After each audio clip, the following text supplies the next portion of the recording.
Hey everyone, in today's episode I'll discuss the Sydney property market. It's a market I grew up in and probably know better than anyone, but it's quite a large dispersed market, so not all suburbs are similar. They perform differently, regions perform differently, and there's quite a lot that's going on in the market at the moment that is quite dispersed and kind of showing differing results. So in today's episode I'll discuss a few things. First of all, where we're at in the market. Secondly, what's driving the market. Thirdly, the region market conditions. So that's specifically the Sydney regions. And then finally, the best regions to buy in. So pretty simple. Look, where we're at really today in the Sydney market is we're in the latter stages of the stabilisation phase. So you'll see here, this is just in my most recent property clock update, which I do quarterly. You'll see Sydney was at about the 5 o'clock mark. I'd argue it's probably right as of today, probably slightly moving on from the 5 o'clock mark, but that's sort of the latter stages of the stabilisation phase. So there are parts of Sydney that would be close to the 6 and others that would be sort of more towards the 4. So for the general part of Sydney, that's kind of where we're at. And you'll see here just in Sydney, the regions that I actually buy in. You've got the inner west eastern suburbs and North Shore definitely leading the charge there. No surprises there. That's kind of what's going on. Southern Shire and Northern Beaches are catching up slowly, and it's because of the demand in those areas for the lifestyle, and you still got fairly good employment close to both of them. Then you have the inner south and St George, and I'd probably add Canterbury Bankstown inner southeast to that as well.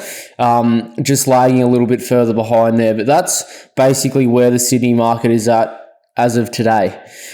Really, what's driving the Sydney property market is a few things. First of all, it's very low stock levels. Now, I should just let everyone know when I talk and say about stock levels, I don't mean units, I don't mean townhouses. I'm specifically talking about houses with land. That's what I'm talking about. You could probably add townhouses that have decent land components to that as well in well-located suburbs, but very low stock levels in terms of houses on land in well-located suburbs. That in Sydney is not improving, and it's probably going to continue to get worse because we have governments that don't know what they're doing in that regard. So that's set to continue. Now, along with that, raw undersupply of land. So Sydney is a very unique market in the way that it's geographically landlocked in every direction. So if people don't know what I'm talking about there, I'll explain it to you. So you've got Ku-ring-gai Chase National Park to the north, you've got the Royal National Park to the south, you got the Blue Mountains to the west, and then obviously Tasman Sea to the east. So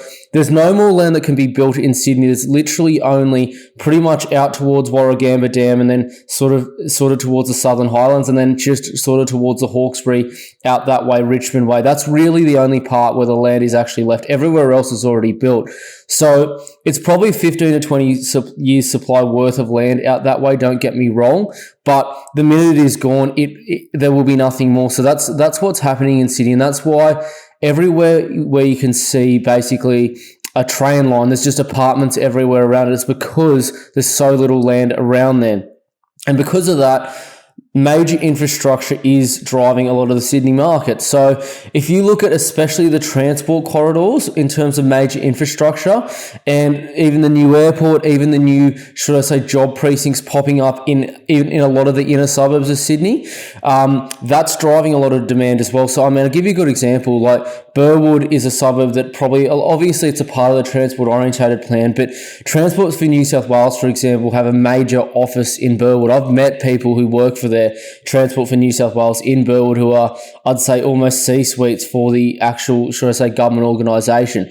So, I mean, there's some very, very top-end jobs in these sort of residential suburbs that are well located. So that's a thing about major infrastructure. It is driving a lot of things, and the very low stock levels and raw undersupply of land is going alongside with that because the major infrastructure is creating further issues for the top 2 points. The final one I've just got here is fight for quality. So Sydney is a market of some quite wealthy residents, should I say. It'd be one of easily the richest cities in the world, by far one of the richest cities in the world. And I mean, this itself is driving people to basically fight over each other for quality assets. So I'll give you an example. Particularly trophy homes at the moment are actually in very strong demand in Sydney. And there, trophy home in Sydney is like $30 million plus, to give you an idea, but there's actually a lot of demand for them at the moment. So people wouldn't think that, but there is. and it's also well located homes in close proximity to transport or the job hubs. They're also in demand that are family dwellings. They're very hard to find at the moment. So that's kind of what's driving the Sydney market. These are things that are set to continue. Don't be surprised if these sorts of factors continue for the foreseeable at least 12 to 18 months. That's probably what's going to be going on here in Sydney.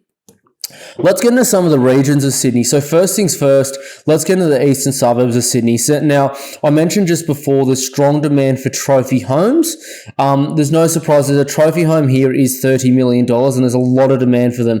To give you an idea, John Simon, the actual guy who founded Aussie Home Loans, he, from memory, just put his house up for sale recently at $200 million in Point Piper. And there's rumour, now I can't verify it, but there's rumour that he had multiple offers over 200 million and said no to it. So that's just the demand that's actually there at the moment.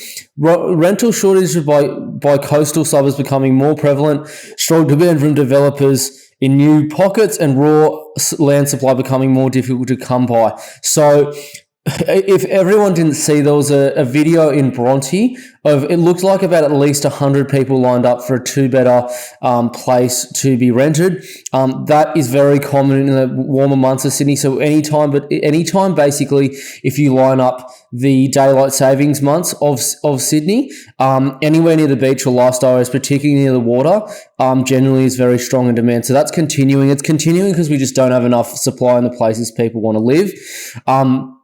Developers also are back in the market trying to buy duplex sites. That's what's going on here. Don't be surprised if you see some record-breaking duplex sales in the coming months, because there is quite a few coming up. Where really the opportunity in the east, though, does lie, in my opinion, is in the mid-eastern suburbs. So it's between, I'd say, probably your Matraville, Malabar, right through to about probably South Coogee, maybe Randwick, Kingsford. Like, that's where your well-priced properties are, in my opinion, and probably for a wealthier buyer, good investments sort of lie.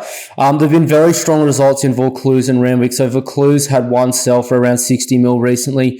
Randwick's had a couple go above 6. Now Randwick's a big suburb, but above 6, it is common in some parts of Randwick, but not. You generally don't get a few selling above 6 in a space of a month or two. So that is some quite strong results in the east at the moment.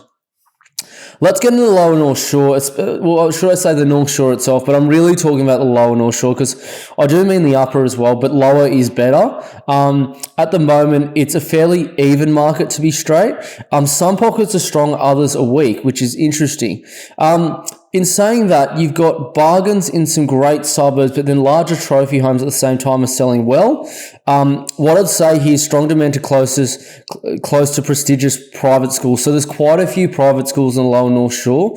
So, I mean, for example, Loretto's one, PLC's another, Redlands is another. I mean, you've got Shaw is another. All those locations that are in close proximity to these schools are doing very well. There's great opportunity for a solid home on land close to the CBD. So what I mean good opportunities is, like, there's some places in Neutral Bay, I mean Narrabeen, even Camaray, where you get very well priced properties for this proximity to the CBD. In the east, it will be double the price, to give you an idea. And now I'm not saying it shouldn't be more expensive than it, but double the price is abnormal. So it should be usually 20 to 30% more expensive, not double. So it's quite abnormal to see something that much more expensive than it. Really, there's been good results in Balmoral. So Balmoral isn't a suburb. It's a part of Mossman. It's an expensive part of Mossman, Castle Crag and Northbridge. So those are your wealthy, really middle harbour fronting lower North Shore suburbs. Those suburbs are doing very well. But there's great opportunity still in the North Shore. I'd say it's fairly even, this market at the moment. So that's good. And it's, I mean, one of my favourite areas of Sydney to buy in. Let's get into the inner west. Very strong demand along transport lines. So for people that don't know, that transport orientated plan basically runs straight through the inner west. So you've got the line, the actual new inner west line that runs from the Bays to Parramatta. And then you've got obviously the Tallawong to Bankstown. So the upgrade there really is going between Sydenham and Bankstown, really. Now, everything that's between that, and that runs through a few inner west suburbs, is going to be largely affected. What I'd say too here is price points are largely driving huge demand, and development stock is fiercely contested over. So anything sub 2 million in the inner west, you will see a stampede of people go through if it's well located. And if it's on land and you can develop it, good luck buying it for a reasonable price. Village-like stock and parkside stock is in demand and great opportunity in flipper/renovator style homes. Now, a lot of professionals live in the good parts of the inner west, and they're the laziest shits you will ever meet in your life. They don't want to lift a finger or do anything. But the opportunity really lies in these sorts of suburbs. And if you can get something that's very close to a village, or especially backing onto a park or very close to one, they are selling very well because people see it as almost like their own backyard. Now, in saying that, there's been strong results in Lilyfield and Hurlston Park, but there's some great opportunities in bridesmaid suburbs nearby. So, I mean, Leichhardt's a very good example of it. I think there's some very good opportunities in Leichhardt at the moment, even sub $2 million. So that's something I would say to people that, you know, you got good opportunity in doing so there. That's a good example of the inner west. And that's one where you could pick up a flipper or renovator style home and turn it, you know, spend 50 grand on it and turn it into something worth $300,000 to $400,000 more basically overnight once the flip's done. So there's your opportunity really in Sydney's inner west. To get into the northern beaches of Sydney, it's a fairly even market at the moment, to be transparent. Some pockets are much stronger than others. The strong parts are really in the transport/development corridors, and the weaker parts are more so in the lifestyle pockets of the region. So when I'm talking about transport/development, it's not really two, it's really the main part I'm talking about is the low to medium density housing code in New South Wales. So that is pushing a lot of demand in certain regions. The lifestyle pockets are more so your much more northern parts of the northern beaches, not really close to anything. They're a little bit weaker at the moment. Now, but look, larger family homes close to the key suburbs of major demand are very strong in demand from families, especially because they know that they have all the facilities around them, and also not only that, so they have the facilities, but they've also then got not only that too, but they've actually got, you know, good capital growth, good access, and good demand. So that's a good thing. Now, as like the eastern suburbs with the northern beaches, rental shortages continue to get worse along the beaches. And now this is because in your daylight saving months, people want to move here, and there's a lot of internationals that even move here as well. So it actually creates a massive shortage. Strong results in Cromer, Fairlight, and Mona Vale. So there should be no surprises about this. Like Cromer, Fairlight, and Mona Vale are all a part of those transport and development corridors. It's exactly what I was talking about. So there should be no surprises as to why these areas are doing very well. I mean, to give you some transparency, what I'd say is, especially Cromer, if you're in the eastern part close to DY of that suburb, you can expect those homes to be worth significantly more in the coming years. And it's because, first things first, there are homes up sort of Narrowena and Cromer way, then even in West DY, that do sell for quite significant sums of money. There's one actually listed up there for $11 million at the moment, believe it or not. And that sounds ridiculous, but that's going to continue to happen. And what you'll see will happen in this eastern part is up the hill up there, you generally get the more expensive, massive family homes. So the ones that are actually generally cheaper were generally in the middle part, not the eastern part, but the middle part. Now they're starting to get more expensive too, but the eastern part is going to be right on the edge of DY, which is basically the second CBD of the northern beaches. So developers will have demand for that. But not only developers will have demand of that, but also families, because it's still close to all the things they need. So that part of Cromer will be very, very strong in demand because it's close to everything. That's the reason. So there's some free advice for everyone. That's a good area to buy in Sydney's northern beaches. Let's get into the Southern Shire of Sydney. Now, believe it or not, I went to school down here, so I know it very well. What's happening at the moment is there's been very strong results along transport corridors and the peninsula. Family dwellings particularly are in strong demand. So the peninsula really is, I'd say, your Warrenora River to Loftus East to Cronulla. It's kind of called, if you went to school in the Shire, it's known as I'd call it Cronulla Peninsula. A lot of people used to call it that.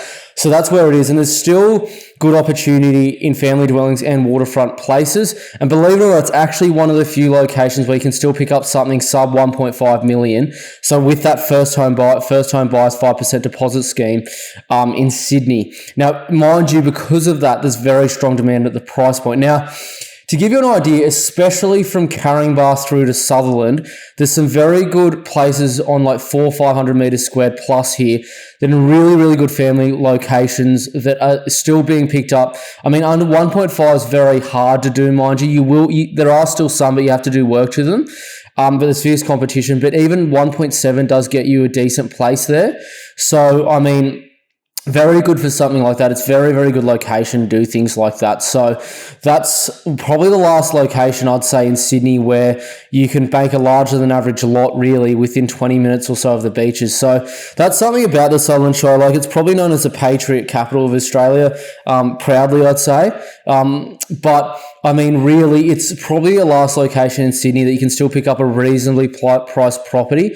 And people won't like me saying reasonably, but it's just Sydney prices.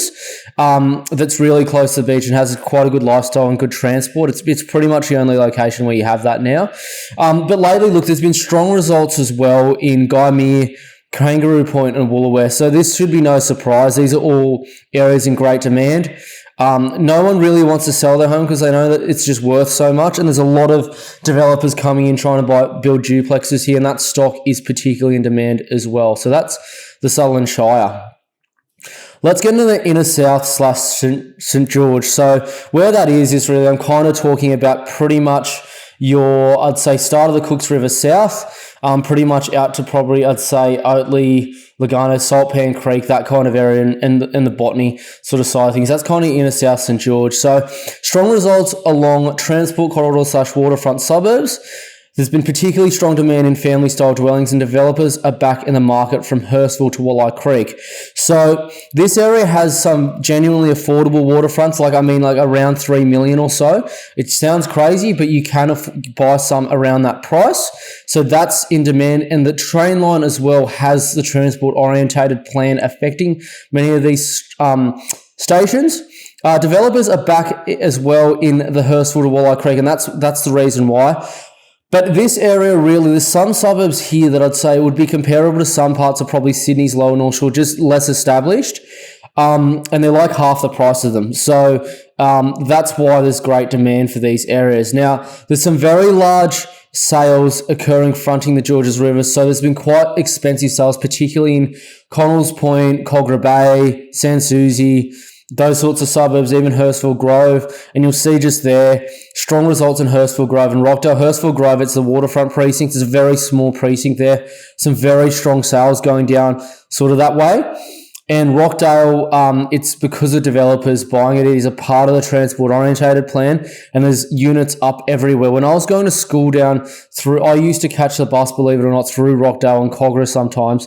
There was barely any apartments. Now, when I was young, going through Walleye Creek, that was all I'd say attached terrace-style homes and tiny little, cottage-style homes. And now it's all none of them exist anymore. They're all mass high-rise apartments now. So that's what's happening in Rockdale as well, to give everyone an idea for people that don't know that area. But that's my update. The inner south / St. George area is Sydney. Let's get into the inner south / southwest, and I've added this, and really where that is, it's really the Canterbury, Bankstown sort of region. So it's kind of I'd say, if you take the Cooks River to I can't remember the creek's name that runs through Barbell Park, but it's kind of like your old Canterbury Council region, some parts of your Bankstown Council region, the inner southwest. Very strong results between Campsie to Bankstown. Developers largely snapping up all stock close to stations on land. Now, it's because basically the transport orientated plan and that metro line is running between Campsie and Bankstown. So really the geographical boundary of the inner west is the Cooks River. So you could argue Canterbury does go across both of them, but Campsie is genuinely inner southwest suburb, right through to Bankstown is as well. And that all of that's affected by it. So, I mean, I saw a place sell for nearly $2.9 million in Belmore that was don't get me wrong, it was on 700 metres squared of land, but that's never really been heard of, and that's continuing to happen. Believe it or not, there is actual opportunity in houses here still sub 1.5 million. So you got that demand. Then you've also got homes that are still, should I say, below 1.5 million. So that's going to increase demand even further. Now, land is becoming increasingly rare, and it's because of these things. Land was already rare before this, but now developers are just buying everything up. There's developers knocking on doors offering for 2 houses in a row quite regularly in these suburbs. Rental vacancy rates are beginning to fall. So these areas actually, don't get me wrong, they're quite, I'd say, large in, I'd say, supply in terms of apartments. But if you have a house here, it is quite hard to find a decent house for a decent amount of rent. So that's continuing to happen. Now, because they're so, I'd almost say, overpopulated, there's actually great business demand in the local high-style streets. So, I mean, if you look at, for example, Beamish Street in Campsie, Burwood Road in Belmore, if you look at Howden Street in Lakemba, they're all sort of high street style streets running through the stations. They are very busy. They're quite busy at the moment, especially if you go anything past 4 p.m. right through to the night. Quite good business demand. It's so populated, so it's actually underlying the economy quite well. Now, I did mention this, just these two suburbs, but significant sales in Belmore and Lakemba. Expect both of these suburbs. Belmore's about 1.7, Lakemba's about 1.45. I expect Belmore to approach probably $2 million in the next 2 years. Lakemba probably towards 1.6, 1.7. And it's because of all this demand. Like, there is a lot of, I know it's not historically a wealthy area, Sydney, but you've got quite a lot of particularly Middle Eastern families that live here that are very wealthy and they happily stay. It's similar to like Greenacre as well. You'd be surprised. It's known as, obviously, in the early 2000s and 90s, quite a bad crime area. But you got some quite wealthy families that actually live here that just stay there and they buy everything up because they're close to family. It's a kind of a community thing. So expect that to continue to happen. And they hold on to these homes for a long time. These people don't sell homes. They're very, very fussy about selling homes. They hold on to them forever. So that's going to continue to happen in these sorts of suburbs. And that's my update in the inner south, southwest Canterbury, Bankstown region. So what I'm now talking about here really is the best regions to buy sub $1.5 million. Now, first things first, it's the inner south, southwest. So that's the Canterbury, Bankstown region, Sutherland Shire, inner south, St. George. So what am I really talking about? Canterbury, Bankstown, if you can get anything between Belmore, probably and Wiley Park for that, you're doing very well. Even Campsie, but I don't know if that's even achievable. Sutherland Shire, if you can get Gymea to Sutherland or even Loftus for that, you're doing very well as well. Inner South St. George, you can get anything around Bexley right through to, I'd say, about Penshurst. Around that corridor, you're doing very well as well.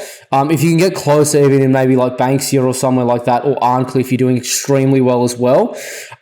So that's sort of where you're looking at sub 1.5. Mind you, I reckon by my next Sydney property update, that may not exist. Maybe a few might, but a lot of those suburbs won't exist anymore. So that's Sydney sub 1.5 million. Sub 2 million, Inner West, Inner South St. George and Sutherland Shire. So Inner West particularly, if you can get anything around Leichhardt especially, even Stanmore, Petersham, Newtown, anywhere like that for that kind of price, especially if it's a detached house, you're doing extremely well. Inner South and St. George, I'm talking about the probably better part. So I'm talking about probably your, I'd say Monterey along the bayfront there, right through to probably your Bardwell Valley and Kiama, Bardwell Park area. If you get anything there, it's in a very good street. And I'm talking about on land, sub $2 million, you're doing very well as well. Sutherland Shire, I'm talking about specifically Caringbah into Cronulla. If you can get anything there, sub 2 million on land that's original, not chopped, you're also doing very well. So that's your sub 2 million for Sydney.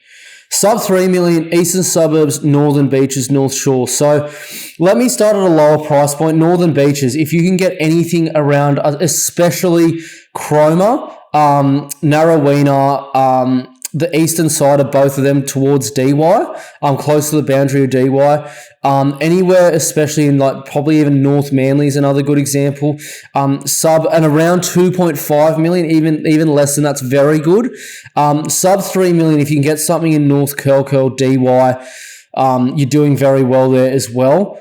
Even Fairlight or Balgala may be very tight, but if you get anything there, it's very good. North Shore, Neutral Bay, anything in Neutral Bay, Narrabeen, Camaray, sub 3 million, you're doing extremely well. Those are good suburbs. Eastern suburbs, anything between Malabar/Matraville to South Coogee, that and some parts of Randwick. On land away from the key thing is away from the public housing. You're doing extremely well as well. Very good long-term fundamental areas, particularly somewhere like Kingsford or South Coogee, or especially if you can get the eastern side of Answack Parade in Maroubra. Very good for that. If you can get Matraville sub 2.5 in the eastern part of Matraville as well, it's very, very good. Or Malabar sub 3, close to the beach there. So that's your eastern suburbs. That's Sydney sub 3 million. Now, sub 4, I know it's Sydney prices, but I'm still going to say it because I've got clients who buy at these sort of ranges. So, eastern suburbs and North Shore. Now, I'm not specifically talking about the other suburbs in the North Shore. I'm talking about specifically probably your Waverton, Wollstonecroft, your North Sydney, McMahon's Point. Mossman is another good example, the right part of Cremorne as well, in a very right part of Neutral Bay. All those areas sub 4 million is very good. Original homes on land detached, very, very good there. It'd be very hard to pick them up soon because once the real money starts to move in the market, you're going to see this start to pick up more. Eastern suburbs, anything in the Woollahra or Waverley Council that fronts the water. So Clovelly right through to North Bondi, extremely good if you get a detached house sub 4 million. Anything from, I'd say, Woollahra right through to Rose Bay, although I don't even know if that's achievable. I've seen some in Rose Bay that you can pick up and some in Double Bay at the backside towards Edgecliff and Woollahra that you can pick up there, but very, very hard to do if it's a detached house.